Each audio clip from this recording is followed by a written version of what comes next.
Bonjour Marie. Bonjour. Donc je suis ici aujourd'hui dans un incubateur de start-up, vous m'expliquerez, qui s'appelle Les Premières, on est à Lyon. Et voilà, vous êtes responsable de cet incubateur et vous avez aussi un parcours fait de rebondissement, de reconversion jusqu'à votre passage ici, votre prise en main ici de cet incubateur.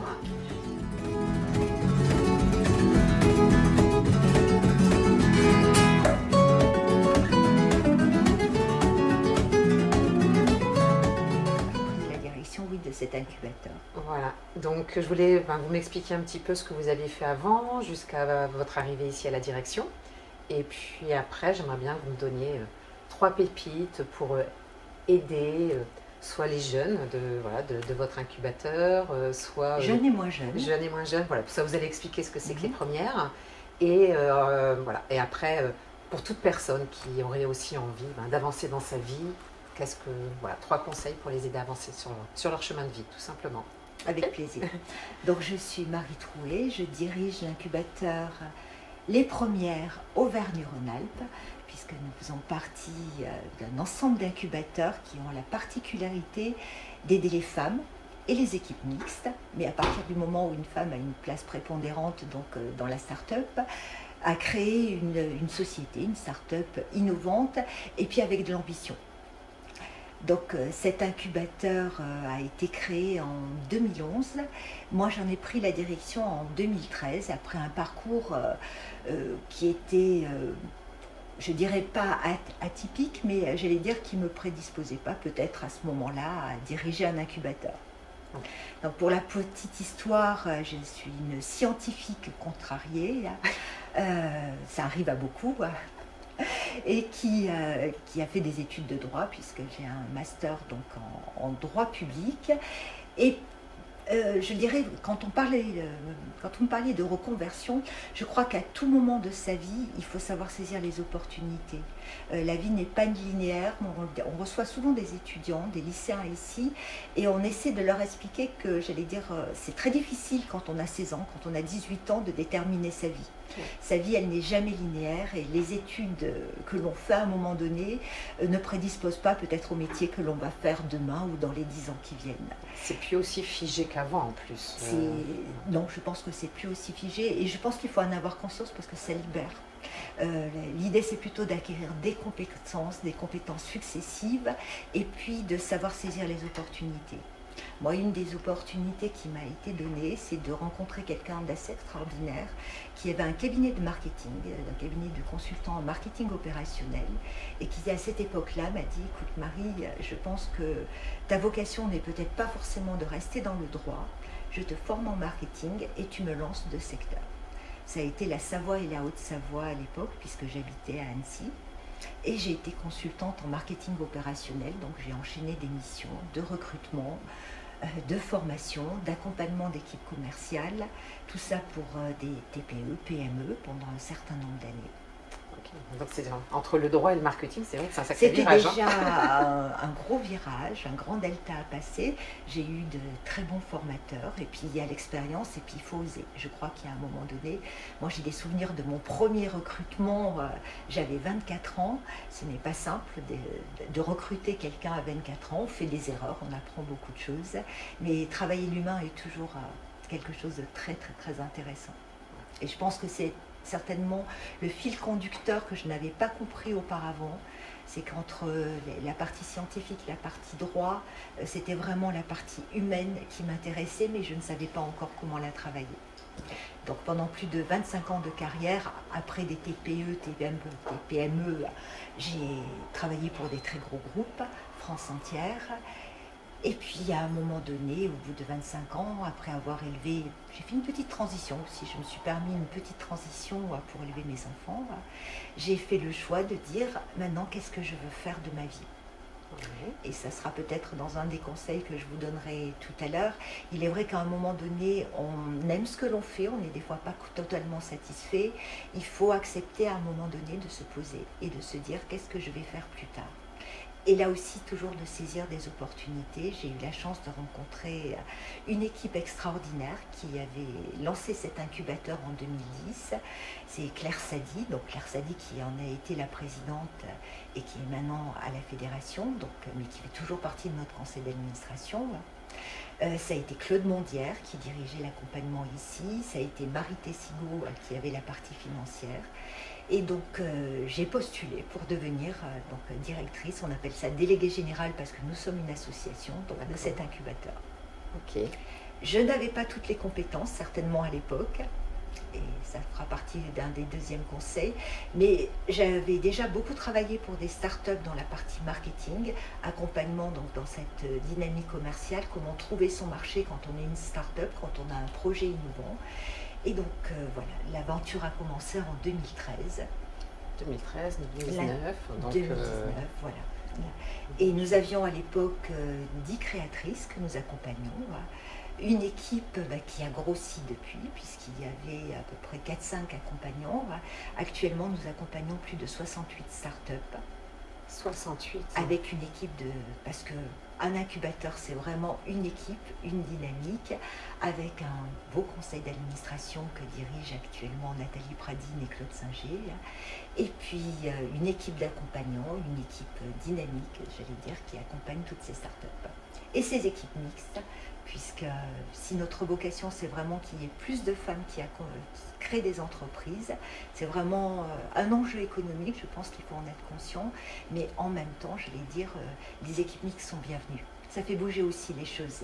On est persuadé que la mixité est un gage de performance. C'est complémentaire. Et c'est très complémentaire. Et la moyenne d'âge ici de l'incubateur alors? Ça a baissé. Ça a énormément baissé, puisqu'à un moment donné, on était autour de 45 ans. Mais maintenant, j'allais dire, la plus jeune doit avoir 26 ans et la plus âgée doit avoir 54 ans. D'accord. Donc, à tout âge, on peut créer son entreprise. Il n'y a pas de limite, il n'y a pas de frein de ce côté-là. Il n'y a pas de frein, je crois qu'il ne faut pas s'en mettre. Et c'est souvent... Alors, pour les plus jeunes, c'est tout de suite après leurs études. Et puis pour les autres, c'est suite à une reconversion professionnelle, à un choix à un moment donné qui est dit. Et si je crée mon propre emploi et si je crée ma propre société. C'est vrai qu'on rencontre, je rencontre beaucoup de personnes qui, 40, 45 ans, soit les enfants sont grands, et puis soit 20 ans de métier, il y a la lassitude. Ils ont fait ça aussi de façon un peu peut-être contrariée également. Et puis on se dit, bon, finalement, on est encore... à mi-chemin de la vie, et puis il y a encore... on est vraiment à mi-chemin de la vie. Et encore 20 ans, 30 ans, donc il y a encore les possibilités vraiment de tout faire. 30 ans pour peut-être enfin se réaliser. Voilà, en plus. Voilà, c'est vrai. Donc il n'y a pas d'âge pour saisir l'opportunité. Je crois que non. Il faut en être conscient. Donc trois petites pépites, 3 conseils pour avancer sur son chemin. Alors il y a beaucoup de conseils, on en donne beaucoup ici. Le premier conseil, alors c'est vrai qu'on parle beaucoup de ce mot-là, mais c'est vraiment oser. Il y a un moment donné, je crois qu'il faut faire un bilan de sa vie. Comme on dit au Nice-Auton, connais-toi toi-même, mais faire un petit peu un bilan de sa vie, de se dire qu'est-ce qu'on aime bien faire, qu'est-ce qu'on aimerait faire, et de se dire qu'est-ce qui ne me convient plus à un moment donné, qu'est-ce que je n'ai plus envie d'accepter. Et je crois que c'est cette partie de se dire, j'ose déjà faire ce premier bilan en moi, et puis à un moment donné, je me positionne et je me dis maintenant, qu'est-ce que je vais faire? Et il y a vraiment cette dynamique d'oser. C'est facile de prendre un téléphone, c'est facile de rencontrer des personnes, mais il faut avoir déjà ce premier pas. Et si on n'est pas en capacité d'oser soi-même, on a un entourage, on peut avoir des amis, il y a des structures qui existent, c'est vraiment oser frapper aux portes et dire, et tout simplement de dire voilà, j'ai des envies, je ne sais pas comment les réaliser pour le moment, aidez-moi. Je pense que c'est ce mot de dire, on a tendance à, et particulièrement les femmes, on le dit rarement, aidez-moi. Oui. C'est un mot qu'on n'ose pas prononcer, mais simplement de dire aidez-moi à faire ça, c'est incroyable les gens qui peuvent se mettre à votre disposition pour vous aider. Et avec l'importance des réseaux, c'est pour ça que je voulais vraiment voilà, vous rencontrer. Parce que moi, quand j'ai ma reconversion à 50 ans, ouais, je me suis dit, bah, je vais créer ma marque, je vais faire ça. Mais j'avais pas le réflexe en fait réseau. Donc je me suis tout débrouillée par moi-même, par le web marketing, par l'univers du web marketing. Donc j'ai côtoyé des réseaux, mais c'est pas les mêmes réseaux. Et c'est vrai qu'ici, ben, il y a tellement de ressources que c'est vrai que c'est dommage en fait de s'en priver. Et il faut savoir que justement, si on n'a que l'idée, ben, déjà avec l'idée, vous pouvez aller loin parce qu'il y a des gens qui sont spécialisés pour justement pour vous aider. Pour vous aider. Mais je n'ai plus le chiffre en tête, il y a une étude, vous pouvez la retrouver sur Internet, il y a une étude qui a été faite justement sur l'entrepreneuriat féminin où on dit qu'en France, il y a très peu de femmes qui osent se faire aider. C'est vraiment pour ça aussi qu'on a créé ces incubateurs spécialement dédiés à l'entrepreneuriat féminin et qu'il y a de nombreux réseaux pour l'entrepreneuriat féminin parce que très peu de femmes, j'allais dire, font vraiment cette démarche pour se faire aider. Ça vient de plus en plus, mais ce n'était pas encore si courant que ça. Et encore, j'ai plus le chiffre en tête, mais je crois qu'il y a à peine 20% qui vraiment font cette démarche-là. C'est vrai que ça m'étonne pas. Et les réseaux sont nombreux. On a une chance inouïe sur Lyon. Il y a quand même eu le REF, Réseau économique féminin, un regroupement de plus de 26 réseaux qui ont été créés donc, dans la région. C'est Claire Sadi, notre présidente, qui a été l'initiatrice. Et puis là, je voudrais juste faire une toute petite parenthèse. Françoise No a été la présidente du REF, nous a quittés il y a 15 jours. J'ai vraiment une pensée très émue pour elle parce que c'est quelqu'un qui a dirigé, qui a présidé ce réseau avec une très belle dynamique, qui n'a jamais eu sa langue dans sa poche, j'allais dire, pour parler de l'entrepreneuriat, pour parler de la place, de la juste place des femmes dans l'économie, qui nous manque beaucoup parce que ce débat de féminiser ou pas les prénoms, féminiser les noms, tout simplement. Et moi, j'entendrai toujours sa petite voix que dans n'importe quelle assemblée, qui, quand on disait tous et qu'il n'y avait que des femmes dans l'assemblée, disait très fort toutes. Et c'est peut-être aussi important. Ça vient aussi peut-être la deuxième pépite que je pourrais vous donner, c'est de lister toutes ces compétences. On ne les liste pas assez. Ouais, allez vraiment chercher l'inventaire en vous. L'inventaire de ces compétences, je cite souvent moi dans les réunions d'information au sein de l'incubateur, quand on postule, on va lister tout ce qu'on ne sait pas faire avant de dire ça, je sais le faire. Et d'un seul coup, ça paraît énorme, ça prend une dimension énorme.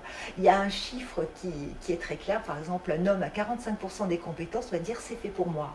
Nous, à 93% des compétences, on va se poser la question si les 7 petits pourcents restants ne vont pas nous manquer. C'est un petit peu dommage. Listons déjà tout ce que l'on sait faire. Et puis, la deuxième chose, c'est se faire accompagner pour le reste. On n'est pas obligé de tout faire. On a un peu le syndrome de « il faut que je fasse tout, il faut que je sois parfaite en tout, il faut que je sois compétente en tout ». Ce n'est pas vrai. Avoir par moment des notions, bien sûr c'est important, mais on peut se faire accompagner, on peut avoir des partenaires financiers, des prestataires à qui on fait appel, et tout ça, j'allais dire, déléguer, à ce mot, savoir déléguer. C'est ça. Moi, je vois quand j'ai lancé ma marque, j'ai créé ma marque, ben, je voulais savoir faire mon site internet, après je voulais savoir faire la pub Facebook, puis je voulais savoir faire le copywriting. Alors je me suis formée, j'ai appris et tout.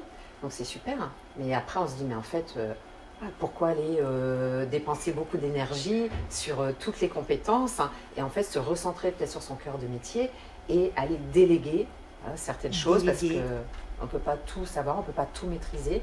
Et après, ben, en plus, on maîtrise peut-être moins bien que certaines personnes dont c'est vraiment la spécialité et qui auront cherché en plus un meilleur résultat. Tout à fait. Et qui vous auront fait gagner du temps. Et du temps. C'est lié à l'accompagnement et les prestataires qu'on peut trouver. On travaille beaucoup et on va le travailler de plus en plus sur le tabou de l'argent. Il existe vraiment chez les femmes un tabou de l'argent. Et il faut dépasser ça. Aller rechercher des financements, c'est une des clés pour son projet. Mais oser vraiment à un moment donné dépasser ce tabou et rechercher amplement les financements qu'il faut ne pas sous-estimer la partie financière dont on a besoin. On n'est pas obligé d'avoir tout, mais oser aller demander à un banquier et demander largement à un banquier. Ne pas sous-estimer les besoins financiers dont on va avoir besoin. D'où l'importance aussi de se faire accompagner, parce que je suppose qu'ici dans la structure, du coup, vous leur ouvrez les yeux sur tout ça. On leur ouvre les yeux sur tout ça, j'allais dire, on a des partenaires bancaires qui nous aident aussi à démystifier le banquier. On a des partenaires aussi au niveau des business angels. Voilà, il y a eu quand même les femmes business angels qui se sont installées sur Lyon, aller rechercher des fonds auprès de business angels, auprès de fonds d'investissement, c'est important aussi pour son projet. Mais j'allais dire que dans toute reconversion, ne pas minimiser cette partie financière. Et il suffit, là aussi, on en revient à la première pépite, c'est d'oser. Oser passer le pas, oser se faire aider aussi par rapport à tout ça. Ok. La troisième? Ou c'était... Non, je crois qu'il y en a déjà beaucoup, mais voilà. On peut peut-être en donner aussi une troisième. Je crois que dans toute partie, quand on se lance dans quelque chose, quand dans le cas d'une reconversion, que ça soit salariale, que ça soit dans une reconversion pour se lancer dans l'entrepreneuriat, c'est à un moment donné, je crois, arriver à accepter qu'on n'est pas compétente dans tout. Accepter que l'on doit dépasser certains freins et arriver à vraiment se dire à un moment donné, je peux, je suis capable de. S'autoriser. S'autoriser, vraiment s'autoriser, casser tous ces freins, de se dire, je peux, je suis capable de. Et puis au moins de toute façon, aller essayer. Voilà, on a une idée. Aller la tester, aller justement dans tous les réseaux qu'on vient en fait de citer, aller parler de votre idée, et puis on vous dira aussi, voilà, peut-être que c'est complètement utopique, pas réalisable, ou alors, oui, en fait, bien avec toutes les bonnes compétences autour, enfin bien structuré, le projet, il peut arriver en fait au bout. Et en fait, il ne faut pas enterrer le projet en se disant, ouais, mais je ne serai pas capable, je ne serai pas ceci, je ne serai pas cela, en fait. Donc, il faut oser aller le sortir, aller le présenter. Oser aller le présenter, ne pas avoir peur de se dire mon idée, elle est bonne, elle est certainement géniale. Par contre, il faut que je la travaille, il faut que je sois accompagnée. Des structures existent pour ça. Il y a de nombreuses vraiment structures qui existent pour ça. Et donc, passer ce pas, faire ce premier pas. J'allais dire, il y a vraiment une phase d'un premier pas qu'il faut passer. Et moi j'adore cette phrase de Paulo Coelho qui dit si l'aventure vous paraît difficile, essayez l'ennui, il est toujours mortel. Donc ayez vraiment cet enthousiasme et cette envie de le faire, et puis casser les tabous de dire je ne vais pas oser. Les gens, il y a ce mot bienveillant aussi. Penser qu'il y a beaucoup plus de bienveillance qu'on ne le croit. Il suffit simplement peut-être des fois de passer, de faire un premier geste, et on verra, il y a beaucoup plus de bienveillance qu'on ne le croit autour de soi. C'est vraiment un mot que j'ai vraiment redécouvert depuis quelques temps, parce que c'est vrai que tout le milieu d'entrepreneuriat où je suis aussi, donc notamment dans le web marketing, tous les entrepreneurs, c'est vrai que c'est vraiment une bienveillance. Quand on va dans les networking, on n'est pas là dans de la concurrence, on est là dans de la bienveillance, dans de l'entraide. Et en fait, c'est bon parce qu'on se nourrit en fait aussi de ça, et ça donne une dynamique. Et en fait, c'est vraiment bien de voir que la bienveillance, ça existe. Et en fait, on peut tous en profiter. Et franchement, ça peut changer tout sur un business, quoi. Ça change énormément de choses sur un business, en effet. Et tout à l'heure, il y avait aussi une phrase que vous m'aviez dite, c'était sur la réussite. Un dictionnaire. Ah, il y a aussi une notion vraiment de travail. Cette phrase, oui, moi que j'aime beaucoup, il n'y a que dans le dictionnaire que la réussite arrive avant le travail. Il faut vraiment persévérer. On a une courbe que l'on fait voir, la courbe de la start-up, où on a un enthousiasme débordant au départ. Et puis on est confronté à la réalité et c'est vrai que par moments on se dit on va abandonner, c'est pas possible, je n'y arriverai pas, parce qu'il y a des journées, il y a des freins successifs qui arrivent et il faut vraiment cette persévérance et ce travail. Et moi je reste vraiment persuadée que cette valeur de persévérance et de travail fait qu'on y arrive. Je ne connais personne, alors c'est peut-être pas dans le chemin qu'on avait prévu au départ. C'est vrai. Il faut des fois être agile, savoir un petit peu bifurquer par moment, mais avec cette persévérance, même si ce n'est pas le projet initial, on se découvre dans autre chose.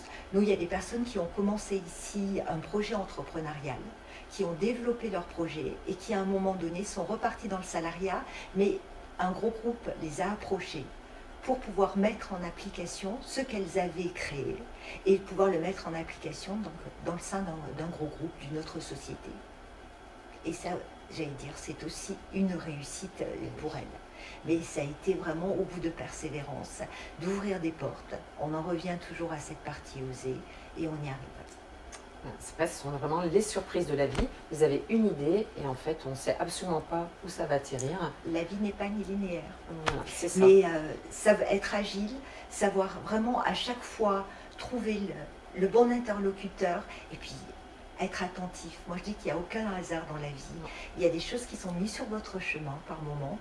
Il faut vraiment être attentif à ça et se faire confiance.